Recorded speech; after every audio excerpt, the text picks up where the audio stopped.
Anyone that wants to really break into these barriers that, that divide people and find a way to begin to talk and deal with things is a plus. So, I don't think that, relating to, say, the head rag and the red flag, that's there. How. At 74 years old, Stevie Wonder now confirms rumors. Today, Stevie finally confirmed something we all feared.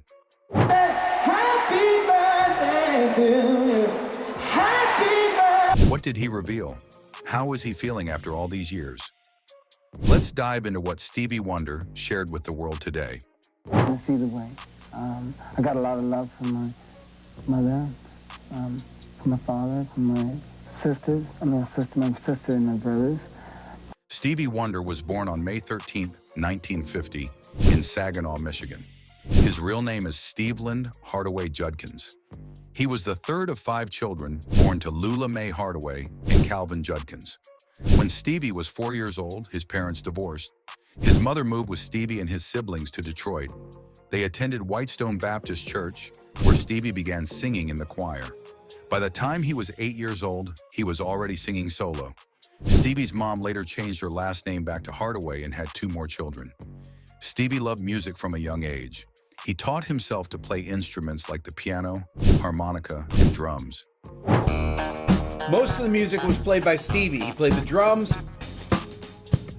he played the Moog bass, he played the clavinet parts. He and a friend formed a duo called Stevie and John. They would sing on street corners and sometimes perform at parties. In 1961, when Stevie was just 11 years old, he was signed by Motown Records. His last name was changed to Morris, an old family name. Berry Gordy, the founder of Motown, gave him the stage name Little Stevie Wonder. Stevie went to Fitzgerald Elementary School in Detroit. After releasing his first album, The Jazz Soul of Little Stevie, in 1962, he continued his education at the Michigan School for the Blind in Lansing. Did you have to be born blind? Well, I believe so. I believe that it was meant. Now, in recent years, his blindness has sparked many conspiracy theories. Some people believe that Stevie is not really blind, despite the fact that he has been open about his condition for years. These theories have caused a lot of confusion, but they are based on things that might seem unusual to some people. One of the main reasons people believe in this conspiracy is because of a moment during a live performance. In a video, Stevie Wonder is seen catching a microphone stand that was about to fall. Some fans say that if Stevie was really blind, he wouldn't have been able to react so quickly. They argue that someone who can't see wouldn't be able to catch something like that in time. But people who know Stevie's story say this doesn't prove anything. Blind people can develop a great sense of hearing and touch, which could help him react quickly to sounds or movements around him. Another thing that fuels the theory is the fact that Stevie often goes to NBA games and sits courtside. Conspiracy theorists think that because he's sitting so close to the game, he must be able to see it. But people who know Stevie say that he enjoys being at the games for the experience, not because he can see everything clearly. He could be listening to the sounds of the game and still enjoying it in his own way. There are also photos of Stevie where it seems like he's taking pictures with a digital camera or reaching out to give a hug. Some people wonder how he could do these things if he's blind. But it's important to remember that blindness doesn't mean someone can't do anything that requires their hands or touch. Stevie has learned to use his other senses, and these photos don't prove that he can see. Steve Wonder has been blind since he was a baby, but he wasn't born that way. He was a premature baby born 6 weeks before his due date, which required him to be incubated per mile. He was exposed to high oxygen levels during his time in the incubator, which resulted in retinopathy of prematurity, ROP, and caused him to lose his eyesight. Did you have to be born blind? Well, I believe so. I believe that it was meant. According to the National Eye Institute, ROP is fairly common in premature babies and can affect both eyes. Although the majority of infants with ROP have a mild case that can improve in time, There are some who develop severe ROP that may lead to irreversible, partial, or complete blindness. Stevie Wonder talked about his condition in an interview with Oprah and said that the doctor who treated him when he was born did not have the information available now regarding how much oxygen to give premature babies. In fact, he said another premature baby that was born the same day as he was died because of excess oxygen levels. However, Stevie said that he has no bitterness toward the doctor, as what he did wasn't intentional. As Stevie grew up, he learned to do things without having his eyesight and just relied on his other senses. Although he is always seen wearing sunglasses, he once removed them during his induction to the Rock and Roll Hall of Fame in 1989, and both eyes appeared to be severely impaired. As we hear, when we see the sounds of a baby crying, a baby laughing, when we see the sounds of someone saying, "I love you," when we see the sounds of someone saying, "Imagine." Stevie's journey to success almost came to a tragic end. Just days after releasing his famous album, Inner Visions, he was involved in a terrible car accident that could have taken his life. This accident happened on August 6, 1973, while he was on tour in North Carolina. It was a close call that could have stopped him from becoming the legend we know today. What exactly happened that night is unclear, but one thing is certain: it was a horrible crash. Different reports tell different stories. Some say a truck carrying lumber lost control and crashed into Wonder's car. Others claim Wonder's car ran into the truck. Either way, the result was devastating. The accident was so bad that Wonder ended up with serious injuries. His friends and family were shocked when they saw him after the crash. Stevie's head was so badly swollen that it was 5 times its normal size. He was in a coma for days, and it was hard for anyone to recognize him. It was a scary time, and everyone feared for his life. Despite all the pain and the long recovery, Stevie Wonder's love for music helped him heal. He managed to recover and came back stronger than ever. This accident showed just how strong he really is, not just as a musician, but as a person. Dad, you only pick on me because I'm blind. Yeah. Now, when Stevie was young, new in the music business, and not making much money, even though he was already very talented. Back then, Stevie was working with Motown Records, which didn't pay him very well at first. In 1971, Stevie hired a lawyer named Johannan Vigoda to help him get better pay and protect his rights. So Vigoda was known for being a bit odd. He had some very strange habits.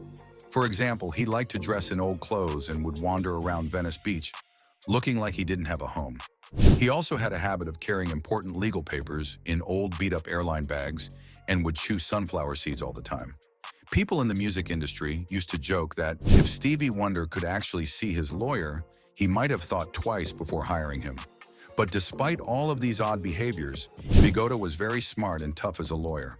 For nearly 40 years, Vigoda helped Stevie with his legal issues, and as part of his payment, he received a 6% share of Stevie's earnings.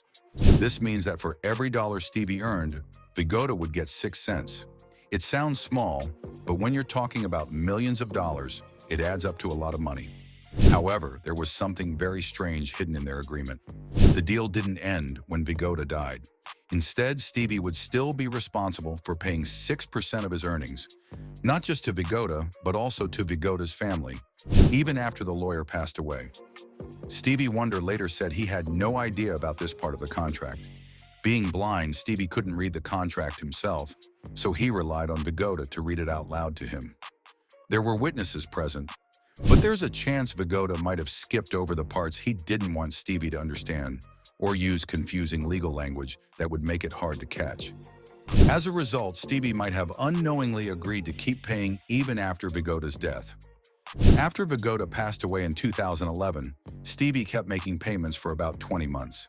But after that, he stopped.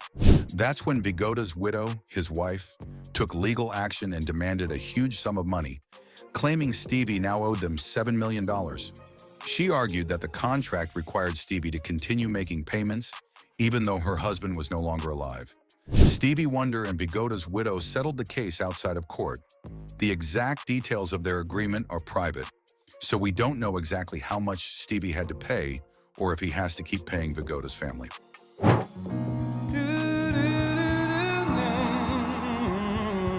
Another controversy in his life happened in 2012, when Stevie made some comments during an interview that upset many people.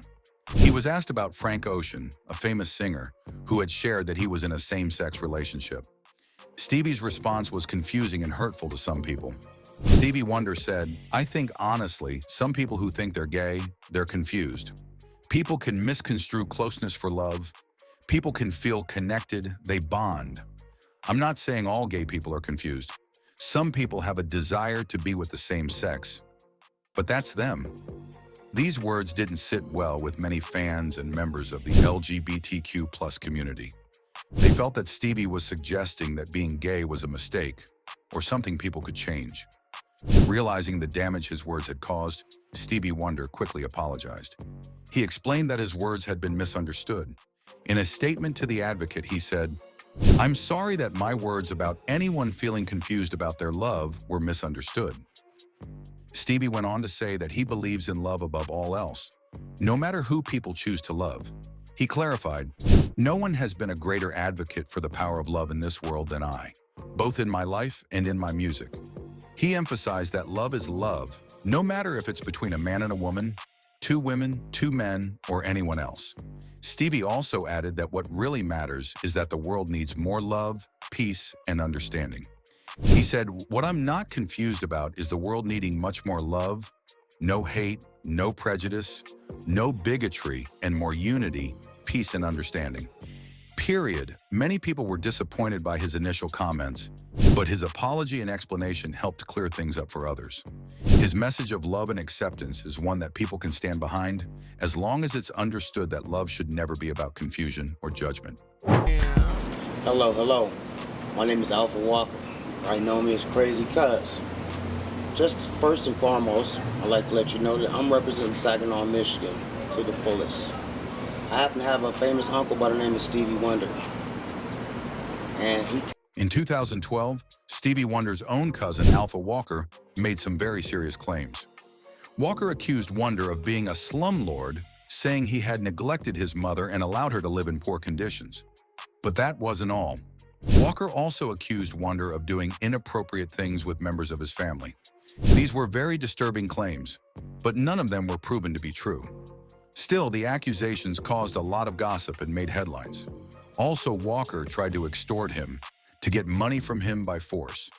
Walker, along with his girlfriend Tamara Diaz, wanted Stevie to pay them millions of dollars, or they would release a video to the public that could hurt his reputation. Walker didn't start with a small demand. He wanted a staggering $10 million at first. When Stevie didn't respond, he lowered the demand to $5 million. And when that still didn't work, he went down to $500,000.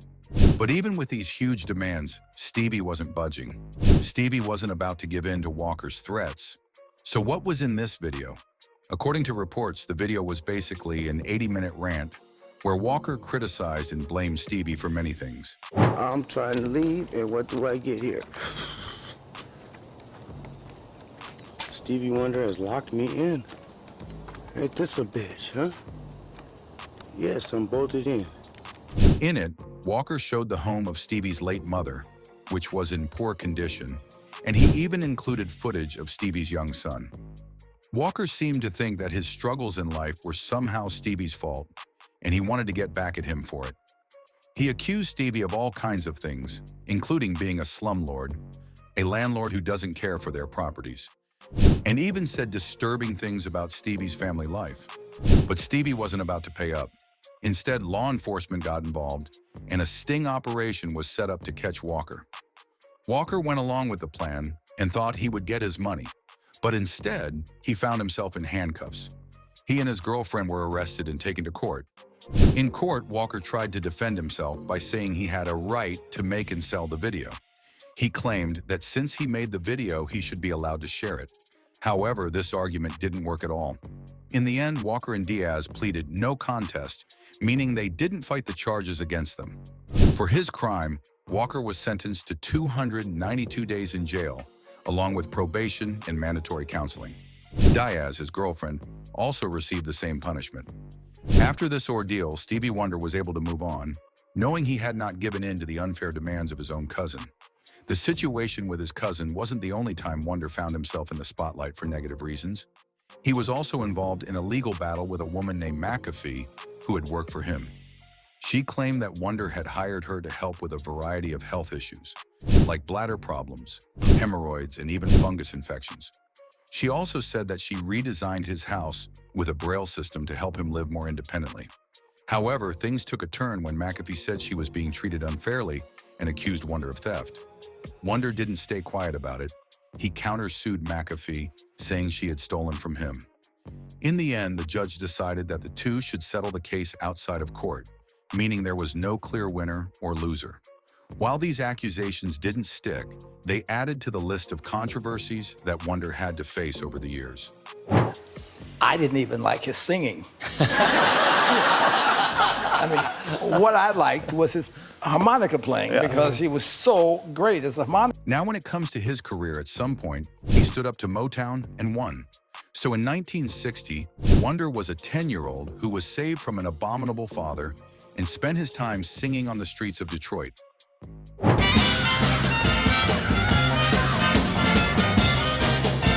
Thanks to a fortuitous encounter with music exec Berry Gordy, in 1961 he signed with Motown, the industrial juggernaut that would launch the careers of Marvin Gaye, Michael Jackson, DeBarge, and other big-name artists.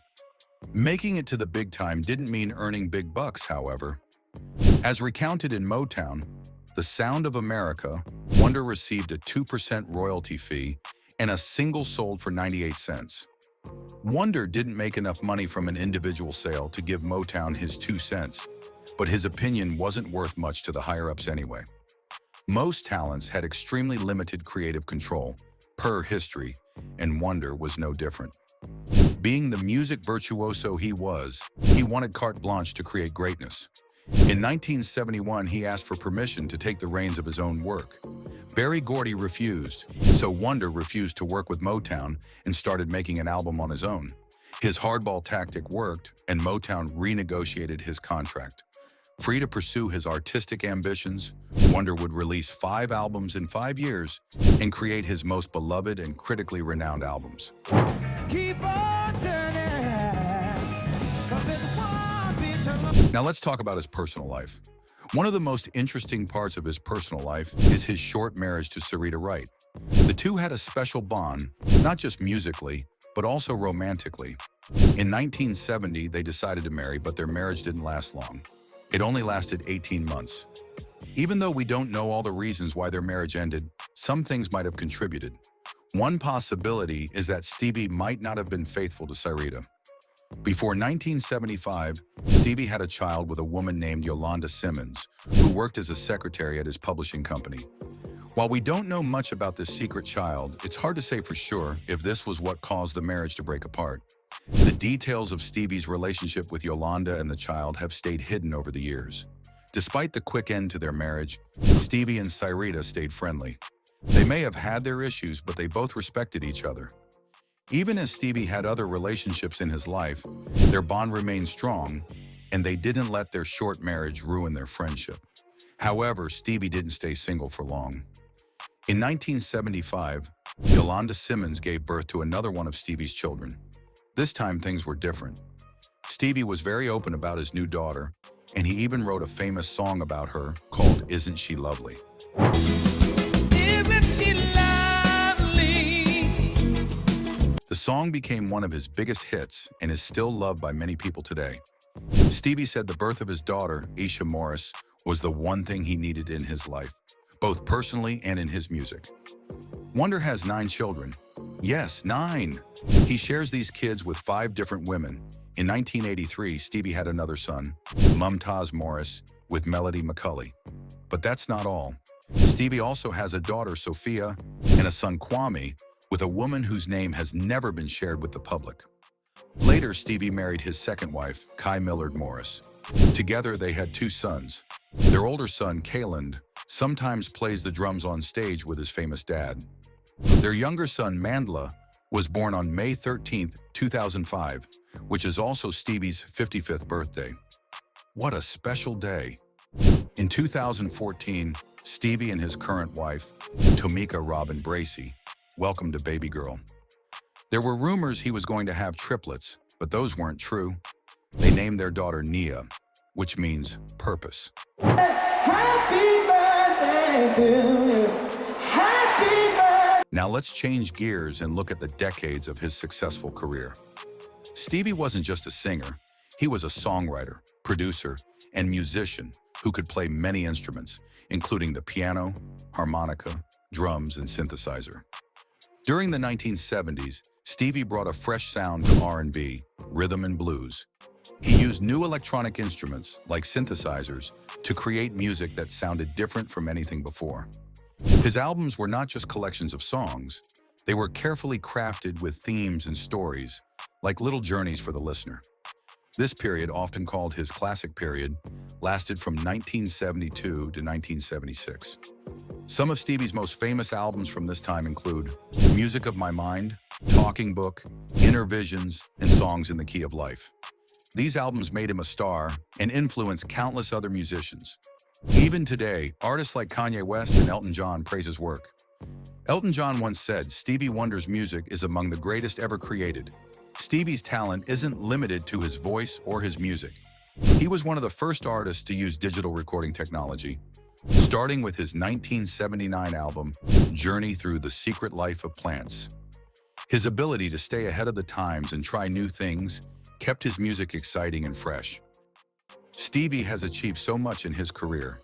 He's won 25 Grammy Awards, the most by any solo artist, and 3 of his albums won Album of the Year.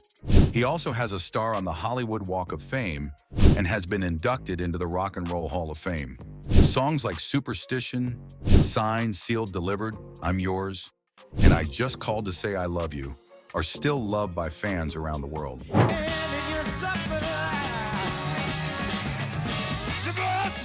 But Stevie Wonder is more than just a musician. He's also a passionate activist. In the 1980s, he led the fight to make Martin Luther King Jr.'s birthday a national holiday. His music and message have always been about love, equality, and bringing people together. Stevie Wonder's legacy is unmatched. He changed the way people think about music, blending different styles and using new technology.